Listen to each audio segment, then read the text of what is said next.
নমস্কাৰ বন্ধুসকল, আজি আকৌ এটা গুৰুত্বপূৰ্ণ ভিডিঅ'লৈ সকলোকে স্বাগতম জনাইছোঁ। এইটো ভিডিঅ'ৰ মাধ্যমেৰে আমি আলোচনা কৰিম FYUGPৰ থাৰ্ড ছেমিষ্টাৰ এক্সামৰ এডমিট কাৰ্ড কেনেকৈ ডাউনলোড কৰিব পাৰি। আপোনালোকে প্ৰথমে এডমিট কাৰ্ড ডাউনলোড কৰাৰ কাৰণে আপোনালোকে গুগল নাইবা ক্ৰমত চাৰ্চ কৰিব smart student portal. Smart student portal click কৰাৰ পিছতে আপোনালোকে ইয়াতে চাৰ্চ কৰিব। নেক্সট আপোনালোকৰ প্ৰথম যিটো লিংক আহিছে এইটো আপোনালোকে ক্লিক কৰিব লাগিব। ইয়াতে ক্লিক কৰাৰ পিছতে আপোনালোকে এনেকুৱা ধৰণৰ ইণ্টাৰফেচ এটা দেখা পাব। ইয়াতে আপোনালোকৰ ইনৰলমেণ্ট নাম্বাৰ আৰু পাছৱৰ্ডটো দিব লাগিব। তাৰপিছতে লগইন অপশ্যনত ক্লিক কৰিব লাগিব।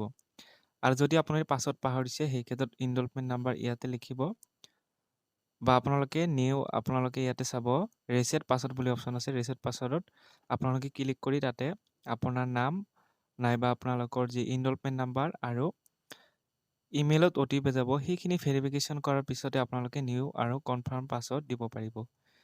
মেক্সিমামে নিশ্চয় পাছৱৰ্ডটো আপোনালোকে জানে, সেইকাৰণে শ্বৰ্টত দিছোঁ। প্ৰথমে আপোনালোকে ইনৰলমেণ্ট নাম্বাৰ দিব, পাছৱৰ্ডটো দিব, ইয়াতে লগইন অপশ্যনত ক্লিক কৰিব। আপোনালোকে ক্লিক কৰাৰ পিছতে এনেকুৱা ধৰণৰ ইণ্টাৰফেচ এটা দেখা পাব। এনেকুৱা ধৰণত যেতিয়া আপোনালোকে দেখা পাব তেতিয়া আপোনালোকে যিটো এডমিট কাৰ্ড আছে সেইটো ডাউনলোড কৰাৰ কাৰণে ইয়াতে যিটো তিনিটা এনেকুৱা দেখা পাইছে তাত আপুনি ক্লিক কৰিব লাগিব।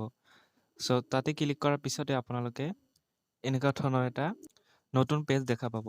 ইয়াতে আপোনালোকে ক্লিক কৰিব লাগিব। সেইটো হৈছে ইয়াতে লিখা আছে, অলপ তলত আহিব হল এডমিট কাৰ্ড।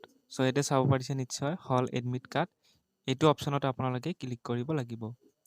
ক্লিক কৰাৰ পিছতে আপোনালোকে এনেকুৱা ধৰণৰ ইণ্টাৰফেচ খোল খাব। ইয়াত আপোনাৰ ছেমিষ্টাৰ 1, 2, 3 এডমিট কাৰ্ডসমূহ দেখুওৱা হ'ব। তাৰপিছতে গোটেইখিনি ভেৰিফাই আছে, গতিকে আপোনালোকে ইয়াতে থাৰ্ড ছেমিষ্টাৰ যিহেতু আছে, গতিকে থাৰ্ড ছেমিষ্টাৰ এইটো আপোনালোকে ক্লিক কৰিব ভিউ অপশ্যনত, তাতে আপোনালোকৰ PDF-টো পাই যাব। ভিডিঅ'টো ইমানখিনি আছিল। ভিডিঅ'টো ভাল লাগিলে শ্বেয়াৰ কৰিব, লাইক কৰিব আৰু চেনেলটো ছাবস্ক্ৰাইব কৰি ল'ব।